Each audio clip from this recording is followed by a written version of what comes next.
that's where we our inception. But then we started to reach out to creators and stuff like that. And I was like, I gotta get Comicstorian because you were a big influence on here. So I'm gonna get into it a little bit further and everything like that. But I just didn't want to give you a quick intro and everything. Okay. Yeah, it's fine. Yeah, no problem at all. All right, cool. So I'm going to. I'm pretty much an open book. It's just so. Cool. All right. Well, I'll go into my actual intro and everything like that. So.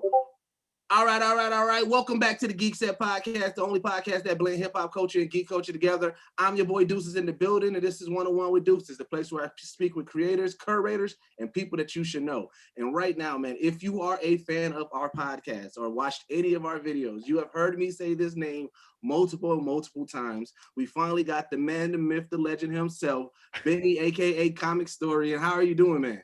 I'm good, thanks. I that intro makes me feel special. I don't feel that way. on our platform, we do make sure we give people their flowers while they're here and they can still smell it. So I do want to let you know.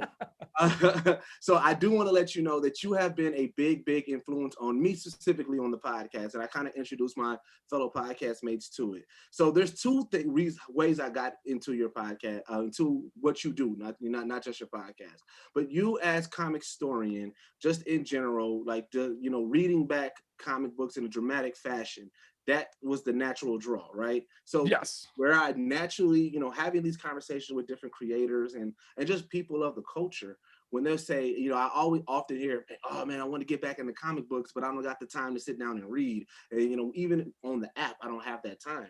And in this world where everything's a podcast and everything's audio, I often tell people like, well, you know what? This is the channel you need to subscribe to. And I will physically take their phone and subscribe them to your channel. Well, thank you. I said, because like one, he reads back these comic books and he gives full details and he goes into it. But not only that, he does like the voice acting work. So because of that, it's not boring. So like even if you need it as background music, you get caught up into the storyline, and this is an easy way to get back into comic books because he'll do a whole series run or a whole book, and he'll start off here and it's like he got the playlist. So that you have been my recommendation on multiple podcasts on watch this channel. I really appreciate that. The voice acting came actually just because I got bored of reading it straight faced. Yeah, that's how the whole channel started. I was just reading it all straight faced, and I just got really bored and just started pretending I can voice act. And then, of course, over the years of doing it, you kind of get like, I like to call myself below average. Like I'm not an actual voice actor, but I like to think that I could do it a little bit better than somebody right off the street. Well, I mean, and that's what I wanted, because you must have took off the ones where you where you're just reading it, because I don't think I've ever watched one where it's just you just reading it. It was pretty early on. It's like the earliest videos. We would do an entire event like Flashpoint in like 6 minutes. And it was the equivalent of reading the wiki. I'd throw in bits that weren't on the wiki and stuff like that. But I quickly kind of shifted over to kind of voice acting it and became larger and larger in scale. Then the videos got to like 15, 20 minutes. Once we saw we had something, we kind of shifted over. The early videos, we did like one a week. So there's not too many back in that era. Well, so kind of getting to your origin story, and so you started your channel in 2012 after, I think were you getting out of the Army at that moment, or were you still enlisted at that time? I was technically still enlisted. I was getting medical retirement, which almost kept me in the Army for a year, and I didn't do anything. Okay. I'd show up in the morning and they say, go home. And so we went home, and my wife and I were working on our YouTube channels back then. We were working on just a gaming channel because she didn't like because I had deployed twice, once to Iraq, once to Afghanistan. And she just didn't like the idea of me being gone for a year. And I'm the kind of guy that was like, hey, if it's a check, it's a check. I'll deploy again. So she was like, take the medical retirement. Let's find something that we can do that keeps you at the house a lot more. And that was where the gaming channel started. And then as I got out of the Army, I had that military mentality of I have to work nonstop. So I started the comic channel as a fun little project on the side just to keep me, I like this. I'll have fun with this. It'll be something I can do so I don't drive her crazy trying to work all day. Right. So at what point where you was like, oh, okay, I actually got something here. Let me kind of now start trying to create this identity of this channel. Early on, I was just doing it for fun. I wasn't even tracking any of the analytics for it. I was working on the gaming channel, throw up a fun comic book video, and I would like cross promote and hey, I'm doing some comic book stuff over here. That would be the extent of it. It wasn't until we crossed the 100,000 marker and Marvel came in and basically copyright striked a bunch of Deadpool videos that I realized I had something, because like, oh, they're noticing me now. Like, what have I done? And my assumption at the time was that that's the end. I did it. I went as long as I could. Gray area didn't work anymore. It's over. But I was actually in an MCN that was owned by Disney. So they also had access to Marvel. So I got to talk to Marvel directly, and we came up with what the channel is now. No words on the panel, keep it down to about half panels or less, that kind of a thing. And they released it all and let me go forward. Yeah, you know, it's one of those, like I said, it's one of those happy accidents when you get like that strike, or when the industry noticed you on something. And you know, it's funny because like we recently, I want to say it was Marvel as well, like we had did a interview, or no, it was Universal Music at some point that we did, but we did this interview like 3 years ago, and then all of a sudden like this copyright string of emails started coming through, and I'm like, oh, okay, so our podcast it reached somebody. Somebody was like, wait a minute, what is this? Like, you know, yeah. Oh, I got the wrong attention. Crap. But it's like, you're like, okay, so then, all right, obviously I'm doing something good where at least it's noticeable, to the point where they was like, okay, we gotta copyright it. But I'm glad that you were able to, because I often use your channel also as a catalyst of trying to kind of figure out our wave of what we can and can't do, because I'm like, okay, well, you know, that's one of the first thing I noticed is like, you don't have any words in the panels. So I was like, okay, so that's probably how he's able to do it. I don't think I noticed the half panel. So, we don't traditionally give away full comics. I mean, I won't lie, the editors take it. Sometimes they go a little crazy trying to give away every panel. Yeah. Because we got to the point where we have 3 editors on staff. There's a couple of writers that help me assemble what I'm going to do, things like that. So we've had a few bouts here and there with like DC, where they're like, did you really have to give away that much of DC's? But no one will give me that clear line that you're not supposed to cross. And it's funny because they like to use me as an example, but they don't attack anyone else from what I've seen. So like, I'm supposed to disseminate this information down. But you know, one of the things, so this is how long I've been watching. I've been watching for, like, once I got introduced to your channel, I've been watching a whole lot. And I was in, like, anytime you drop a video, like, oh, gotta watch that, right? So I became into the Comicstorian verse, right? Thank you. But then, like, when Adpocalypse happened, and then that whole shift of everything that you had to do, which is one of the reasons why I definitely really wanted to talk to you, because we had launched our Patreon during the pandemic. But like, before that, we had a good 3 years of content that we just offered for free.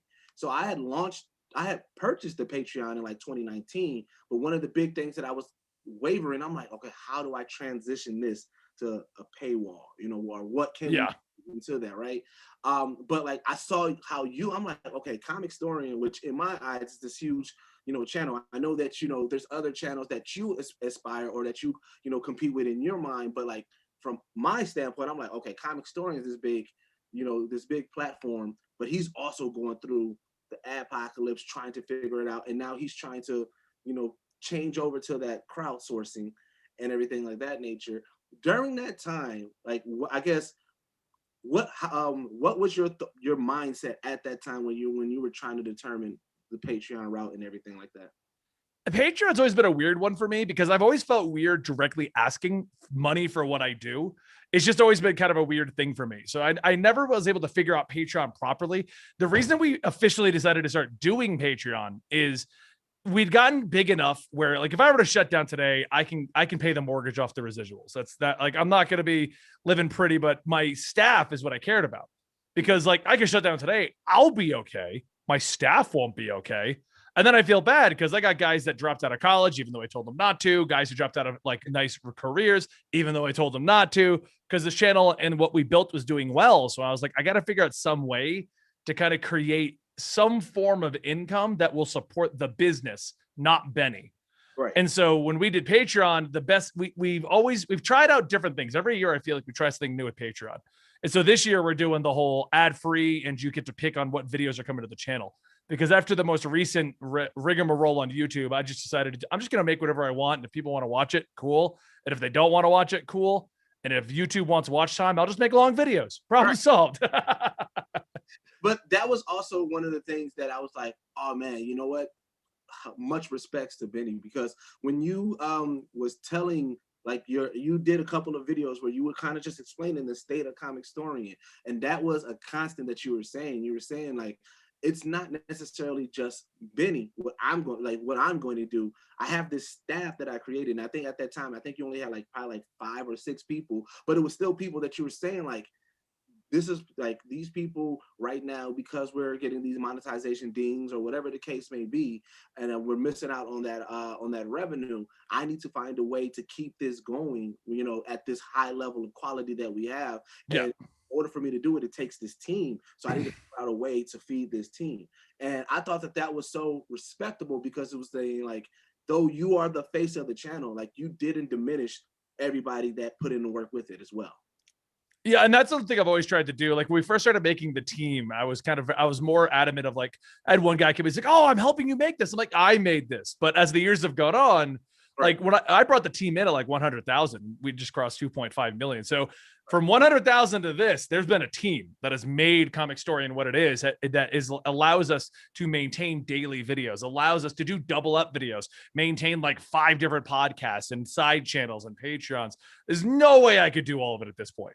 It's just impossible. And, you know, and that's why I was like, it's, again, like, with our podcast and what we're doing, there's 2 channels that I took direct influence from as far as trying to create our identity and build. Yours, and then during the time when Phil DeFranco had SourceFed Nerd, that was one of the ones, like, so I was like, yours, SourceFed Nerd, a little bit of Watch Mojo. It was like, okay, the content that they're putting out, I love the content that they're putting out. My goal was, I want to put out similar content, light content, but I want to be able to speak from it from my cultural aspect, you know, because I was saying, right. And I would tell people, I was like, I love these channels because they give me the content. They give me the knowledge at a high level. Our podcast, like I said, we are very knowledgeable, but we don't lean too heavy on knowledge. We lean more on, like, the fun banter, the family, you know, this is my bro, this is my homie, you know, type of vibe. But I was like, but I get, you know, when we got to geek out, I know that you're are the ones that help me geek out. So I was like, I want to be put into that space. I want to be able to be that cultural bridge of, you know, you know what? Yeah, we got Comicstorian on here, you know, because Comicstorian is of the culture. He is of that geek culture. He is top tier. And I want to talk with the top tier geek people as well. Thank you. I mean, I know where you're coming from with the podcasting. That's why we started doing our podcasting, because I felt like the Comicstorian stuff it's great. We get the knowledge out there, but I don't get to have as much fun with it, like BS with my buddies and stuff. Yeah. And so that's where our podcasting came from. I'm like, all right, hey, editor, come here, writer, come here, producer, come here. We're all on the scene now. Let's go talk about stuff. Well, and that's where it comes from. Because, like, when I thought about the podcast, I thought about barbershop talk. Now, one thing in the Black community, that's where all the shit talking happens. That's where all the banter, you know, is the barbershop talk. But I said, it's funny because when we talk about comic books, you would think that we talking about Biggie and Nas or Jordan and LeBron. Like, it's that passionate when you talk, when we're talking about comic books, anime, video games, things like that. And I said, I want to bring that aspect to the world. I want to bring that, you know, how we talk to it. And so that's why I was like, yeah, the podcast is always that. But like I said, I do want to do those deep dives because I love those characters, like, where it's like a character popped up in a Marvel show or a Marvel movie and everybody's like, who is that? And then the first channels I'm like, let me see if Benny did something on this person. And I watch it, like, oh, boom, there we go. Like, you know, I'm getting history. Then I'm like, all right, now let me see what Watch Mojo said about him. That like, I go down my list of those character breakdowns, and it's just like, okay, now I got the knowledge of it, and now I got it. And it's funny because when we were watching WandaVision, Comics Explained, and I think a couple of your videos. No matter of fact, the House of M storyline that you did, I was using that. So when we're talking about it, I'm like, well, this is probably going to happen. This is probably, like, do you know somebody in Marvel? I do my research. I got some good things that I pull from. So So yeah, thank you for that, because you helped me seem like I know everything about comics and stuff. That was always the goal of the channel. I wanted people to be able to be like, I could at least pretend I've read comic books because I've watched all these comic storylines. Because watching it and getting the rundown of it's at the end of the day the same. You get the same basic knowledge. Right. You know, sure, you might get the more nuances if you go in and actually read the comic, and that's where like they get that next level up. But the goal of the channel was always to be able to have so that you could watch House of M and be like, all right, I know the basics. This is happening in WandaVision. Right. Exactly. So when you started, because it's first started off with you again reading comic book runs. At what point did you like start saying, okay, like I guess having like those type of segments of, all right, I'm going to do a comic character breakdown, and I'm going to do like when did you started adding structure to it outside of just reading some of your favorite comics? I'd say over the years, because I just always looked for different ways to kind of push Comicstorian out there. Like we created the Know Your Universe thing, which we've got hundreds of videos on. We had to pretty much stop doing it because there's nothing left to really inform anyone on. And the stuff that there was to inform people on, it's like, all right, so there's a minute of information. Right. Like, like I'm not making a video on this one character that showed up for 2 minutes. And that's why we ended up having to stop doing the overall breakdown history kind of stuff, just because we covered all the major beats. But as we've gone on, and I've always looked for different ways to kind of bring that back. We've revisited some of those character histories. Like, okay, well now there's 5 more years of MCU to throw in. Let's throw that in there and redo this whole thing now. But yeah, I mean, the channel just over time has just evolved. I've tried different things. The complete stories and the podcast have always done the best. We've tried everything from versus discussions. We've tried the history character recaps. We've tried to go like we got more into individual comics because we just wanted to tell more and more of the story. It went from like Flashpoint. It's a 6-issue thing. And we did it in 6 minutes. And it was like, oh, on our redo of Flashpoint, it's like 25 minutes long because there's so much we didn't cover the first time because I was just trying to give you the basics. But what I discovered as we went on is more people wanted more than the basics. They wanted to know more than just the basic information. They wanted to have all that extra stuff to go in with. And yeah, definitely. And I think that diversity of it, because it allows us to stay on your page a little bit longer. And I know that, again, you said that you started not focusing, but you started learning the algorithms, learning how to do it. Because I heard one of the podcasts where you was talking about that. You were talking about how old school YouTubers used to create so many different pages because of how the algorithm was. Yeah. But like you broke it down to a science of saying, like, you know, how YouTube, they want, they don't want you to kind of go too far out your identity. If you make long form content, then continue making long form content because, or, I think you were saying at one point, like you had it where it's like every third video had to be this type of video. So that way you can find it and I was like, man. I always try to find ways I love the algorithm. I actually do. Everyone likes to complain about it. But I love trying to figure it out because it's like someone gave me a puzzle and I just got to figure out the puzzle. So I've always kind of messed with it and toyed with it. Mm-hmm. And like right now, the state is everything has to be as close to the same as possible. And I don't know if it affects you the same way, but like, they're serving your videos to people who will watch all of them. They want people who will watch multiple ads in multiple videos.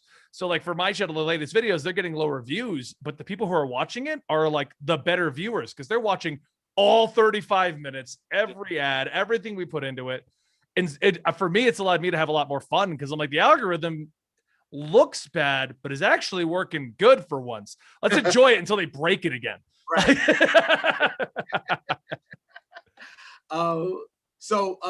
We do got a couple of fan questions that I'm going to be working with into this conversation that we have and everything like that.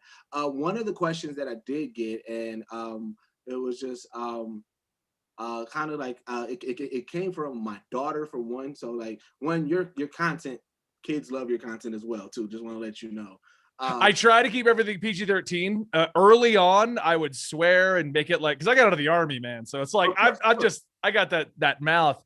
But I got a few comments early on. I like to watch it with my family. I'm like, I should make it work for that. Like, because if someone's watching it with their kids, I don't want them to be like, what was that word? I also pick and choose which comments. Yeah. And I hope people would. You're not going to put like the bloody Wolverine story up for your kids to watch. Like, I try to make it a little obvious, like Red Hood murders someone. This one isn't the family friendly one, I don't think. Oh man. But she did want to know your favorite comic. Now I know as a comic book, enthusiast, that's always hard to kind of because you have your moments. So at the moment, what is your your favorite comic at the moment? The ones that I'm reading right now, Yeah. I'd say X-Men. It's just so weird because I was so against X-Men, and they finally convinced me to jump on the current X-Men run, and now it's one of the few comics like weekly I'm like, oh, it's an X-Men book. I got to read the X-Men book. That's dope. That's dope. So going back into some of the original questions that I had as well. So COVID obviously impacted everybody a lot, and like you seamlessly slowed down, but then in 2021 you kind of exploded with like 5 other new podcasts and everything. I tried to retire. 2020 hit, and I was like, we're doing okay. And the plan was Dan was gonna, because my producer Dan does one of the videos a week, and the goal was gonna be that Dan and my brother Andy and one of our editors were going to like take control of Comicstorian. They would just hand me scripts. Right. So my retirement was just going to be like, I'll just get up and record audios for 2 hours, and then I'll have the whole day. And you guys do everything else. You figure it out. You figure out what books we're doing. I don't care anymore. Right. And so, because I kind of hit like a wall of creativity where I just couldn't do anything. And what I realized is the wall that I was hitting was actually because I was draining my creativity trying to figure out Twitch. So I did all of like 2020. I just did Twitch, and like I want to do Twitch. I'm enjoying Twitch, and I can't figure out Twitch. I want to figure it out, and I can't figure this out. So I was just getting drained trying to figure it out. So around November 2020, I decided I can't figure out Twitch. I'm happy with what I made, but it's not where I want it. So I'm just gonna call it. I'm just gonna say, hey, I'm done with this. And I officially quit. And it was like December. I'm like, oh, I want to make like so many more YouTube projects. Like, I got YouTube. I should do more YouTube. So what I've been doing for 2021 is, because every year my goal has always been create something new, whether it lives or dies or doesn't do well. Like we had one channel, Tales of Earth, did great for about a year. And then it just kind of like went the way of, okay, it's not doing that well anymore. YouTube doesn't like conspiracies. We did Comicstorian. That lasted 3 years, and it had its own staff until it got copyright strike for Boruto. So it got pulled down, and we couldn't talk to the Japanese company. They wouldn't speak our language. And I was just about to ask about that, because I was like, man, obviously a huge part of the geek community, comic books, mangas, anime. So when you did start that, I'm like, oh man, there's so many universes that he can talk here. So I was excited about it. Then I was like, wait, what happened? Like, what? It was it was me and Kevin. We were running it. I was doing Attack on Titan and Berserk. And I think I was doing one other one. And he was doing, he would do the audios for One Piece and Boruto. Right. And the company for Boruto, I think it was Boruto, but they came in and they just flagged 3 videos back to back and had the channel shut down in a week. Wow. And that's why the people are like, why don't you do manga? I'm like, because at the end of the day, DC comes in, I can call someone. Right. Somebody, we got hit by WB and DC fixed it. It's like, I can call someone. But if, the companies that are over in Japan hit us, I have no contact. So with Comicstorian, it was like 2-3 years worth of work just out the window. And I had to let go of that staff. We've actually brought them all back now as a part of Comicstorian. But at the time, guys, your project got shut down. I can't do anything about it. I'm sorry. But like every year I've tried to make something new. So this year I was like, well, last year I was planning on light retiring. This year, let's do 3 things. I don't think the culture is going to let you retire, man. Like, here's the thing, and when it breaks down to it, like there's certain people that are not on TV, but that are a part of it. I put you up there in whatever aspect that we have, where like the Boss Logics and like certain people that are just like synonymous within the culture. You are within that geek culture. Like, I can, like, you may stop the Comicstorian, but you're always going to be Comicstorian. It's always going to be like, that's why I wasn't going to stop it. I was just going to let other people run it. Because like I said, that's because one also, like, I wanted to ask, like, I mean, obviously, like I said, you said you started doing the voices just as, you wanted to add some spice to it, but you are actually good at it. Like, so thank you. Has there any opportunity came for voice work? Nothing official, because I don't have anything like a SAG card or like any of the actual, like, the union stuff or anything like that. I've looked into it here and there, and I've spoken with a lot of anime voice actors because I got invited to a few anime conventions. I was like, how do I get into it? It's a whole process, and it's just like writing my own comic book. The process to get into those industries would take away from Comicstorian and the stuff that I have fun creating on YouTube. Right. So it's like I can't really push that hard into it. And I live in Colorado, so I don't live in LA. Although if people need me in LA, I can be there. A flight from Colorado to LA normally runs about $80. Right. So it's like I can be there in a heartbeat, but they don't want to hear that. They want to hear that I'm in LA and I could be here in an hour. Right. So it was a whole thing of trying to like basically fake that I lived in LA for the longest time. Because I did that to try and get gigs, and I would get the gigs, but the whole getting into the industry, then you got to get the union card and everything. It was like, this is so much work. And right now I get to do whatever I want. Like, right now I can go be Batman. I can go be my favorite anime. I can go be Wolverine. I can do whatever I want. And if I don't want to work today, I go play video games and no one's going to yell at me. So it was always that struggle of, and anytime I tried something new, like I did write a comic. I had the Valiant comic come out recently.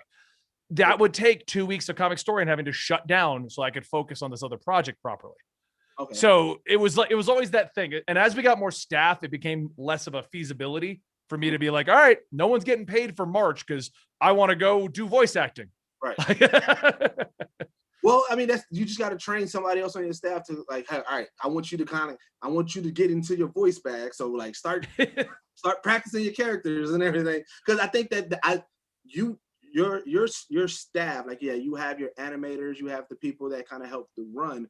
But as far as the voice talent outside of the people that you do the podcast with, it's like, yeah, I don't think that there's any other like voice.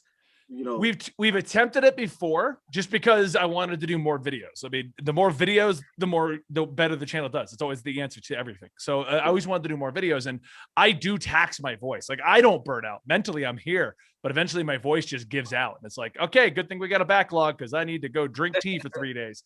I mean, because I just interviewed Deborah Wilson, and so talking with her about voice acting, like. Yeah, it is taxing on your voice, and like once that's your main thing, you do have to kind of like it's like a job. You gotta take breaks. You gotta make sure that you're taking care of that because that is the draw for it. Yeah, right now I'm actually pushing it over this weekend because I got to go for the Corona second shot. Mm-hmm. So I'm like, I might not be, but I'm assuming I'll be out for a week. So I got to prep all these extra audios so that no one knows I'm missing. But I did want to ask just in general. So like when it comes down to voice acting, because you're doing so many runs and you got so many different characters now that you are doing, like how are you preparing for each character, or do you kind of just go off the fly and then? It's more off the fly. I have got like I'd say 6 or 7 voices I go between, depending on what the characters are. Which normally works until it's something weird like 4 anti-heroes in the same thing. And now I'm like trying to do different variations of gruff, like, but normally it works out because I don't have like a whole repertoire of voices. I'm not trained classically, so I can only go in certain directions with it right now. But it works generally because it's like, okay, so Wolverine, Punisher, Batman, Red Hood, these guys they're going to sound very gruff, very low in tone. Okay. And then you got the Captain America, Superman. You got to be very proper. Everything has to be very enunciated, So it works out until like big crossovers. But I mean, like, I think like for me, like I know like your Joker is iconic because I said like, man, I feel like Mark Hamill would be proud if he was to hear your Joker. I've met other people before that I do their characters or their comics, and I get so nervous. Like I don't want to hear positive or negative. I don't want to hear any of it. I'm fine. But that's the one thing I like about Mark Hamill is that he'll straight shoot it. It's one of those things where he's so indulged into the culture that there's a good chance he probably ran across your page already. It was like. Right, like not one of those silence. Those okay. Speaking of that, so I'm gonna be your anger translator or something like right now, real quick. So, one of the things on the podcast that I heard, which is I understand, but I want you to know that like I got a different opinion for you. Hey, everyone's allowed to have opinions. That whenever we do anything opinion, like a very opinion based, I always try to specify that's my opinion. You're allowed to have a separate one. We don't have to fight. No. So this is in your. I'm speaking for you to the public for this one. Okay. Because you said that while you do other gigs and stuff like that, you try not to lobby the Comicstorian name, specifically when you was talking about writing, because you was like, to the writers who put in the work and things like that, you using your name, like people are gonna be like, oh, well, maybe he only got it for his name. But yeah, I wanted to brag on you because I was saying in my head, and this is how I look at certain things. If you were not in the geek culture and you had a name and then you got an opportunity, I can understand that. But you have done the work for years. You have been established. It's no faking the funk with the content and things and how tapped in you are with this geek culture, to the point where if you were to get a writing, I truly believe that I don't think any writers would truly have an issue outside of if there was somebody who just kind of got that little hate in their blood, then maybe so. But for the most part, like if we see Comicstorian do something, it's not gonna be like, oh, you only got it because he's Comicstorian. It's gonna be like, oh yeah, that makes sense. That actually makes 100% sense. And so I get where you're coming from, but I want to let you know I don't see it that way. And I want well, I appreciate that.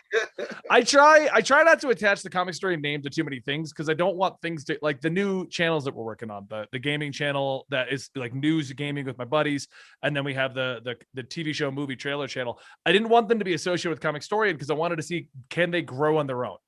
Because what I've discovered over the years of doing this, whenever I would attach Comicstorian to something, it gets a nice initial burst of things.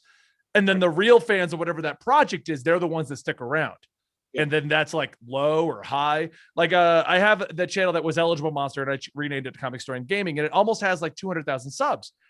None of those are real because people just came over to help me out. And then it still gets like 5,000 views a video. Like that ratio doesn't add up at all. And so having that have happened, I don't want that to happen to other projects. Okay. And that's where a lot of times I don't like to attach the Comicstorian name to it. Yeah, I'm worried about somebody taking the idea like, oh, he's just using his name to get where he's at. But the secondary function is I don't want like, oh, Benny wrote Red Hood, so we're all going to go buy Red Hood #1. And then no one buys Red Hood #2 because they all got it because Comicstorian was on it. Well, see, but it's the gift and the curse because what it is that's your hive. So you have your hive that you're able to mobilize, and that costs. That's like valuable. Like there's a couple of people, comedians that I rock with. This is a comedian by the name of Kev on Stage, and he created his hive called the Stage Crew. And this other comedian by the name of Tahir Moore, he created his hive called the Moore Mob.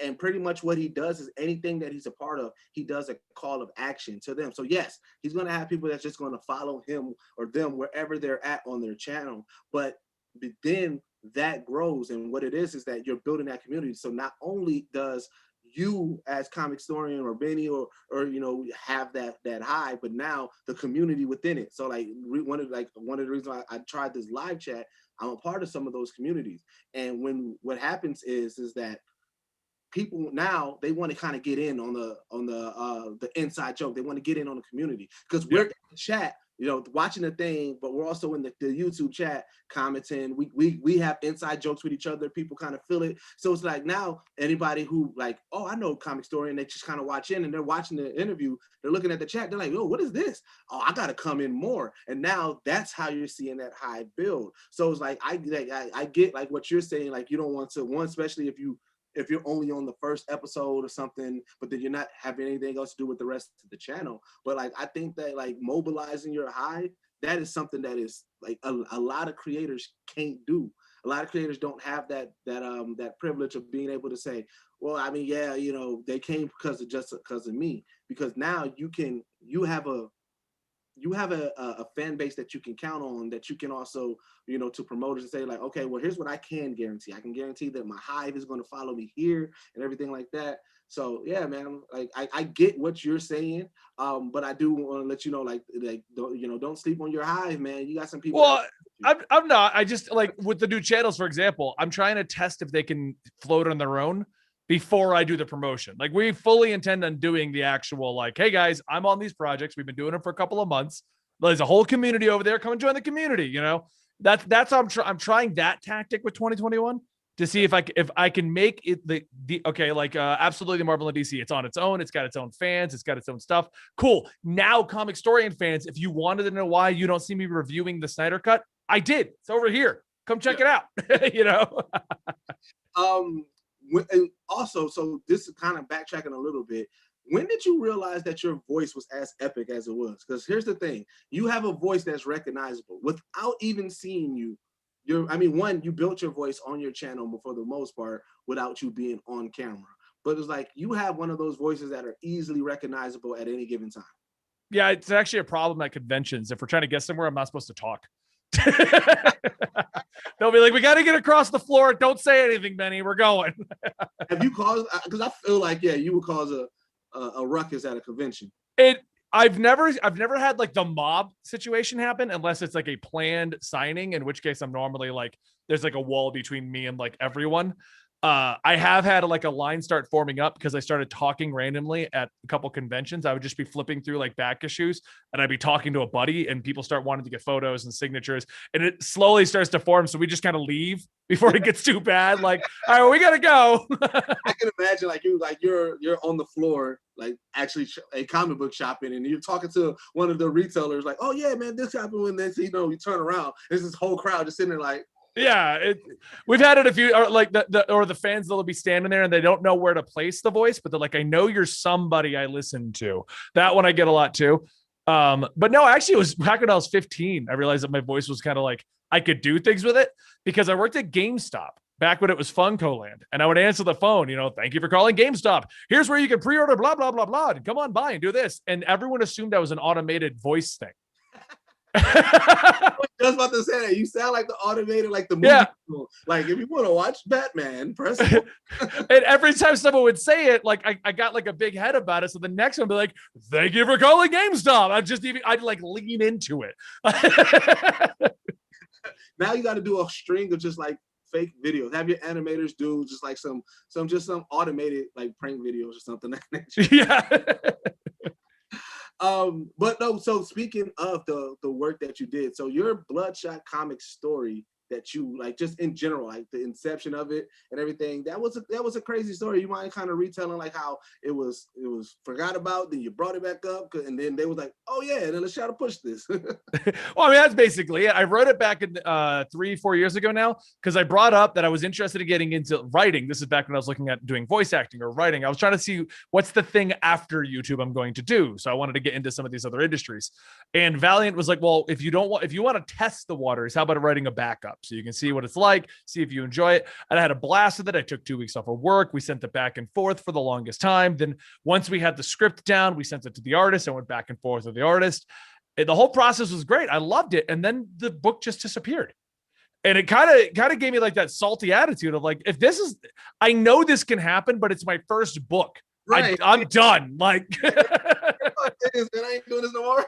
Yeah, I just spent like weeks going back and forth about. It's not even like I wrote it, they accepted it, and then it disappeared. Like I went back and forth with the editors and the people on the staff. This should have been out. So it vanished, and I was a little irritated by that. And a couple of years went by. Valiant got a new staff, and they reached out to me again.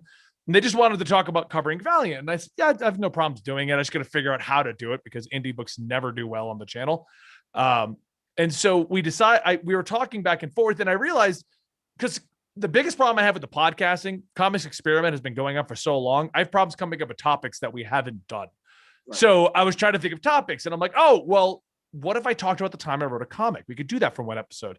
If we ever need a filler episode, I just talk about that, and that'd be a great filler episode. So I hit up Valiant to make sure that there was no NDA or legal problem I'd run into discussing this.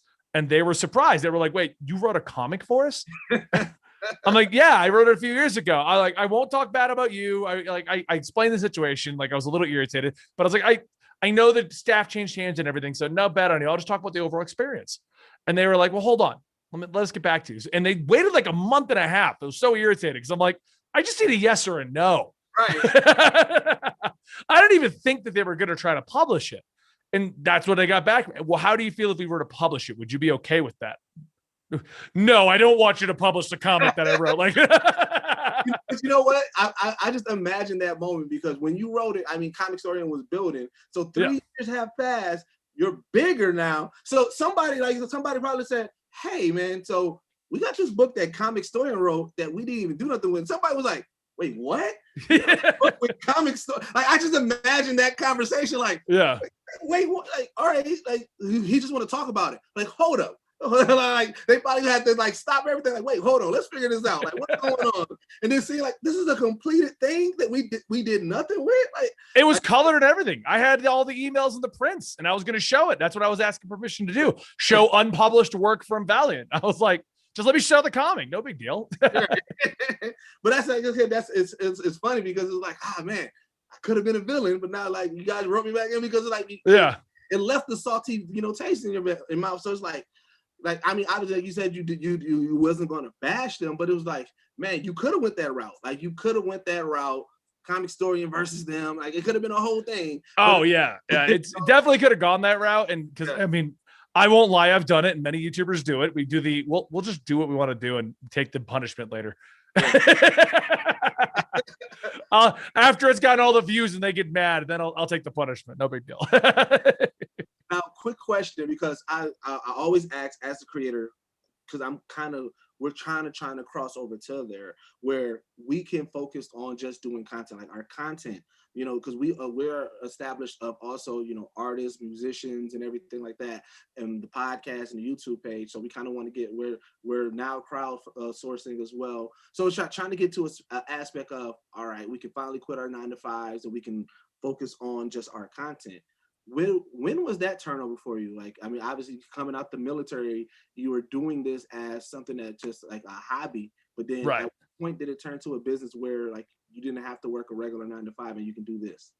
Well, fortunately for me, because I'm actually medically retired from the Army because I have 2 broken ankles. They broke them twice. Yeah. So like when I came out, I had a part-time job at GameStop, and my medical retirement VA money was enough to front. I had saved enough that when I got out, my wife and I bought our condo. Okay. So it was like, okay, we own the condo, we own the car, we just got to pay bills. Right. So I'd never had to work a 9-to-5 after the Army. I did some part-time work at GameStop. So because they wanted to, because I was a manager before the Army. So they brought me back to just make a little bit of side money, but that was like 3 nights a week. So it wasn't like I never had to work a traditional job and do Comicstorian. When I got out of the Army, I straight up did Comicstorian for like 12 hours a day.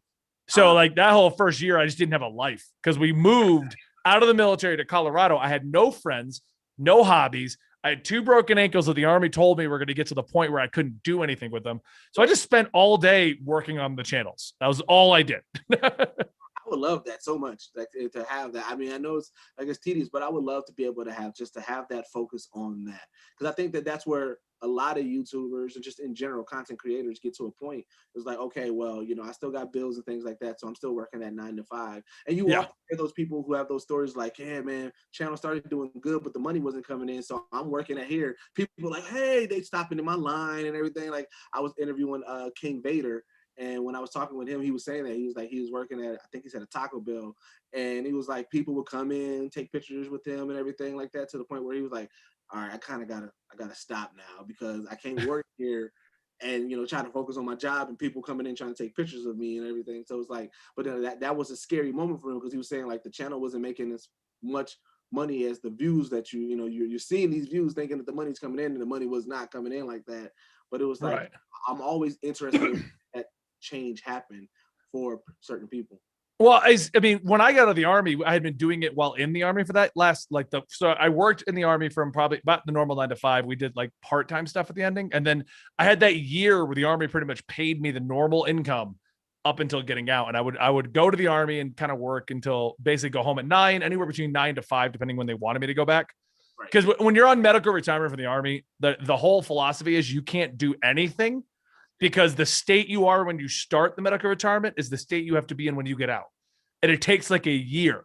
So they didn't allow me to work out. They didn't allow me to do the job properly. Like it was sit at the desk in the office. So I had that fortunate, like the money's coming in and I was able to get the gaming channel to a point where that was a great part-time gig. Mm-hmm. So between that, the retirement money, and then getting a part-time gig at GameStop, we were pretty good. We were eating ramen noodles a couple nights a week. We were like rolling, but hey, you know what? But the ramen noodles, that's synonymous with I am on my grind. Yeah, exactly. Everybody has that moment like, look, we had ramen noodles, maybe some Jack's pizzas that we throw, like, whatever the case, you have those moments where like you ain't spending the much. But, I mean, for the record, I love ramen noodles. I still eat ramen noodles frequently. I said, no matter how much money I ever amass, I will not stop eating ramen noodles. It was like, yeah, it's a good food, man. Right.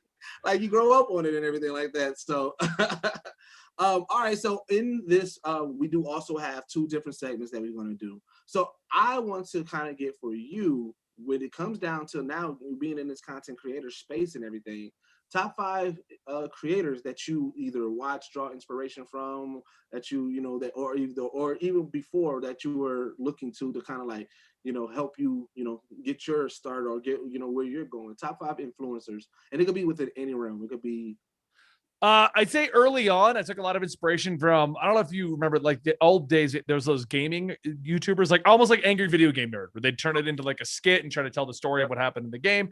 And a lot of my early inspiration came out of that. And you can see that in the gaming channel. Mm-hmm. And then I was also a big fan of a lot of like the creepy lore channels. I watch a lot of those still to this day. One that I watch right now is a channel called Brew, where they just take like weird, bizarre mysteries and they explain how it all actually worked with unique animation. It's awesome. I love it. And I wish I had the creativity to do something like that. It's the kind of channel I watch now. And I'm like, I could do an edutainment channel. No, you can't. You cannot do that. Stop. That's how you end up with 5 new podcasts in 2020. Well, that came out of that. That was like, I you know what? All my buddies, they're making all these channels, and all the new channels that I started are based off the podcast channels, like new rock stars. They're doing great. Why don't I do something like that? Hey, I've got a bunch of friends that I play video games with every night who I chat about this stuff. Why don't I take my knowledge and their BSing ability and put it together? Yeah, no. Any other channels? I can tell you right now, it'll probably be all of my recommended. Yeah, because I watch a lot of YouTube. I go through phases where I don't watch any of it, and I catch up like on everything on Hulu and stuff like that. But then I go back into a phase of watching it. There's that esports channel. I've been watching them lately, where they tell the stories behind esports. The Score, I think, is what they're called. They're in there. I try to avoid watching game theory and food theory, but then I end up clicking one of their videos, and now there's 90 of them in here. But see, that's one thing I do love about YouTube, is that it's when you make a lot of content in general, and that's one of the things I try to encourage, like people that are part of our collective, because right as of right now, I mean, we're not doing the biggest numbers. We're doing it with 1,000 views per episode on our interviews and everything. And I said, but we're making bingeable content. What I know, like when I'm looking at the comments, I got 2 buddies, so they kind of track the comments. But you'll see somebody comment on, let's say they'll comment on this one. Oh man, I love Comicstorian. And then a few hours later, they're on like an older video. Oh man, I love this person. So I'm like, they're binging our content. They're going back and they're just watching and watching and watching. And I said, you fall into that rabbit hole. That's why I said, for us, like level surface level, like trying to understand the algorithm. I'm like, well, first thing first, let's just get our playlist together. Okay, this is all the interviews. This is all the podcasts. Yeah. All of this, right? And then like second thing, like now let's work on our end cards, just to make sure that when something ends, like the next video makes sense. And like it's something that's with it. Then it's a constant struggle to do that stuff too. Cause like we'll go a couple months and I'm like, how did everything get out of order again? Like, all right. And like me and Dan, the producer, will just sit down and just start doing like links and playlists and clean them up. And it turns into a mess to do that kind of stuff. But you've got the secret to YouTube. That's a lot of people don't get that. It's the evergreen content. It's the content that someone can watch today or in 3 years. Comicstorian right now survives almost entirely on our backlog.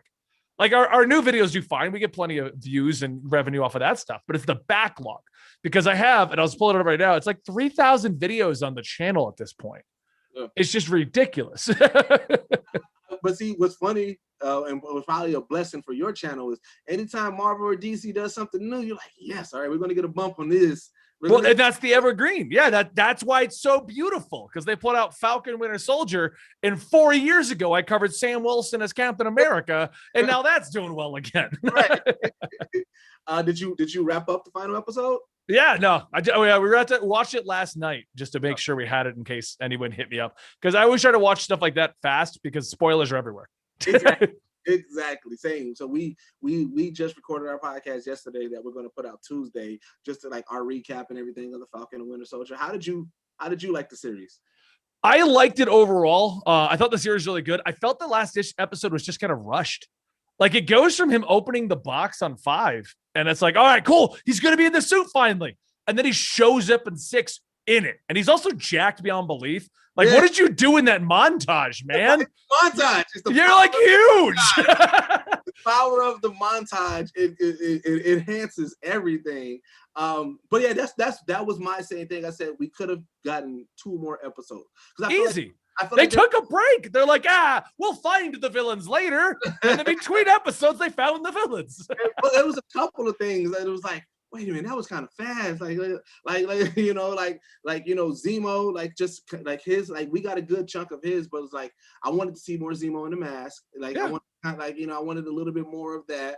Walker's snap, like though it made sense in the storyline, I just feel like he snapped fast, and then he also got his like anti-hero-ness fast as well. And I was like, I just feel like we could have. And then immediately he's a good guy again, running with Winter Soldier. Like what John Walker and Bucky aren't even like, by the way, last week I was kicking your ass. Like no one even brings this up. They're just like, let's go find Carly, Right. They're having a little moment. They're cracking jokes with each other. Like, like what is going on? So I wanted more Sam as Cap. Like they're like, he's here. He did the job, made the speech, show over. I'm like, there's so much more you could have done. Like now that with the rumors of Captain 4 possibly happening, and then with the way they ended the end card of Falcon and Winter Soldier, changing it to Captain America and the Winter Soldier.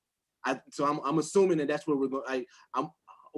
Again, we in this we always speculate, but I'm assuming Cap 4 is going to be focused on him as Captain America. I'm hoping, and because they set up John Walker as U.S. agent officially. Yep. They set up Madame Hydra. She's out there. They set up the power broker as Carter. Like I hope the people watching live aren't. I'm not just spoiling this whole episode for them. So, question, because obviously with the speculation and everything. Now, at the beginning, I was like, okay, that's kind of obvious for her to be power broker. So I was hoping like it would be like a different spin. Did you already like? I was hoping it wouldn't be her because it was just too obvious. Yeah. Oh, the government blacklisted her and she didn't get a pardon. Yeah. Now she's mad. Like, yeah. Like you just see it was such lazy, oh yeah, they gave it to Bucky, but no one else. Right. Okay, so I thought it was just me, but I was like, I was hoping I was like, this is gonna be Mephisto all over again. Yeah. With WandaVision, everybody was just waiting for that other shoe to drop. And when you watch, you're like, all right, this really wasn't that serious. But we was just so anticipating, like he's gonna pop up. Oh, that's him. Well, we know that's him. It's the dog. But that's what I love about the culture, man. It's just like when you get so in depth in knowing these stories and knowing it, like it's the spoiler is not necessarily the person. The spoiler is, I can't wait to see how they pull it off. And everything. So like that speculation of it all the time is always like it's the gift and the curse. It's like you spend so many episodes saying, oh, it got to be this person and explaining why, only for it not to be that person. But then when you go back on it, you're like, okay, well, yeah, this wasn't supposed to be that. But it was like it gives that funness to it that where you don't know where it's going to go. Yeah, I think the fandom is our own best friend and worst enemy. Because we all get to have that fun of guessing who Mephisto is. But then you have the other side of the fandom. When it ends and it wasn't Mephisto, they're like, "Whoa, this was terrible." Like, no, guys, we did that. Like, they never said it was Mephisto. That was us. That was us. They didn't even mention, oh, what the devil? No, like nothing came up. Like, what's funny is too, like, just like, I think it's was it Comicstorian? One of those channels that I watch where like, so he leans into the hexagon. Like with everybody, like, but he does it jokingly. So it's like no matter what, every time anywhere he does it, like he'll do like a breakdown of it. He'll be like, and then if you look in the background, what do you see? A hexagon. And it's like it became this thing because it was like, yeah, but it's like that's how you know that Marvel got us by the balls. Like Marvel right now, no matter what they do, we're watching it with like, oh, that's a Fantastic Four reference. Yeah. Well, that's this reference. Like, we are so into just everything Marvel is doing right now, to that point where we think everything has a secondary and a third meaning. You're not wrong. Yeah. All right. Okay. So the last top 5 that I want to do for you, what are the top 5 voices or just characters that you voice that you was like, I like these ones? Oh, that I get to do when I'm on the channel? Yep. Okay, Batman's always up there for me. I like doing Joker. Carnage, I always have fun with because Carnage, like I like doing Venom, but Carnage is more fun because I try to make it sound crazy. Yeah. Like, so I always have fun with him. I always have fun whenever I get to do anyone that's like Superman or Captain America. I just always need to sound heroic in everything that I do. You know, like I always have fun with that one. Is another like I have a blast doing. I do enjoy doing Rocket Raccoon, but I can never do it consistently. I try to give him like this Brooklyn accent, you know, but it's one of those things that like I can't just jump into. I have to like figure out some way to lead into it and then do it. I have the same problem doing Harley because I try to give it the same Brooklyn accent. Oh yeah, okay. Yeah. You know, but I can't just do it or I slip in and out of it. So I kind of ruin the accent, but I have fun when it works. You know, one that I do like that you do that you didn't mention that I'm surprised. Your Rita Repulsa is good. Oh, Rita. Yeah. I haven't done a Power Rangers in forever. We're going to do more of it soon. Oh, but man. You know what? That legit was one of the playlists that I shared multiple times. So like the DC Metal and that, because I was like, yo, if you like Power Rangers, when I'm trying to introduce people to get back into Power Rangers, I said the comic run of Power Rangers is amazing. But I was like, but let me introduce you to this, and I've given your your playlist of it, because I'm like, this is really going to set the mood of it. And I'm like, it made me like love that Mighty Morphin Power Ranger all over again. I'm like, oh, same here. Yeah, Shattered Grid was incredible, man. Like they knew exactly what they were doing to get that nostalgia beat going, update it for the modern day, and make Tommy evil. Like, right. And I'm talking about not just like campy evil. They made him evil. Oh, he was evil. Yeah, he was evil. They brought him back. I got to catch up on it, but I guess Draken's back now. Really? Okay, I gotta catch up on it too. Yeah, it's like issue 51 or 52. They're like, yeah, Draken returns, and I'm like, how? What did you do? You know, comics in general, like, you know, they. Oh yeah. You know how that goes. Comic lore is like anybody can come back, anybody can die, anybody can do this, you know, whatever the case may be. So like that's where, like, you know, I'm like, all right, well, I do want to see how they do it though, you know, because yeah, I'm with you. Like I don't see how, but you know, they'll I hope it's not lame. I got to read it. I did all the way up to 50 because that was the end of the Beyond the Grid, I think is what they called it. No, Beyond the Grid was like 30 to 50, 40, and then 40 to 50 was when you discovered that when the original 3 Power Rangers went off to do, you know, they got fired or they left the show or whatever. Comic tells you they didn't leave. They became different Rangers, spacefaring Rangers, and it was like, oh, okay, cool. Right. That's just taking like, okay, well, this isn't real. So how do we at least put some type of lore to it and everything like that? Yeah. So it's pretty cool. All right. So last thing, you know, we do is recommendations. It could be something that you're watching, something that you're reading, something that you're listening to, but something that you think that our listeners or viewers should check out. So check out. Oh, the world's weird, man. Nothing's come out recently. Well, it doesn't have to be anything brand new. It could be something that like either something that you're thinking like, oh, you know what, this hasn't been getting as much love as I think it should get. You guys should check this out. I don't even know. Most of my nights right now, I'm just replaying the original Assassin's Creed series. That's all I'm doing.